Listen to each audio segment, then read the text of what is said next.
అందరికీ నమస్కారం. ఒక తల్లి కడుపులో బిడ్డను 9 నెలలు మోసి భయంకరమైనటువంటి నొప్పులతో బిడ్డకు జన్మనిస్తుంది. వారికి లాలపోసి జోలపాడి అన్నం పెట్టే టైంలో అన్నీ మరిచి బిడ్డతో పాటు పరిగెత్తి బుజ్జగించి అన్నం పెడుతుంది. బిడ్డకు చిన్న సమస్య ఏదైనా వస్తే ఆ తల్లి తండ్రి పడే ఆవేదన అంతా ఎంతా కాదు.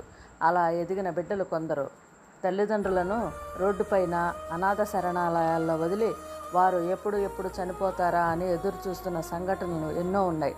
మేము పేదవారికి అన్నం పంచడానికి వెళ్ళేటప్పుడు తిరుపతి శ్రీనివాసం పక్కన మట్టిలో పడి ఉన్న ఒక తల్లి మాకు కనపడింది. ఆమెకి కాళ్ళకి చేతులకి పురుగులు పట్టి ఉన్నాయి. మా టీం అంతా కలిసి ఆమెను పక్కకు తీసి శుభ్రం చేసి బట్టలు మార్చి అరుగుపైన దుప్పటి పరిచి అక్కడ పడుకోబెట్టి మా చేతనైన సహాయం చేశాము. ప్రతి ఒక్క బిడ్డ ఆలోచించండి, మనము తల్లిదండ్రులు అవుతాము, పెద్దవారం అవుతాము, అప్పుడు మన పరిస్థితి ఏంటి? క్వశ్చన్ మార్క్ వేసుకోండి.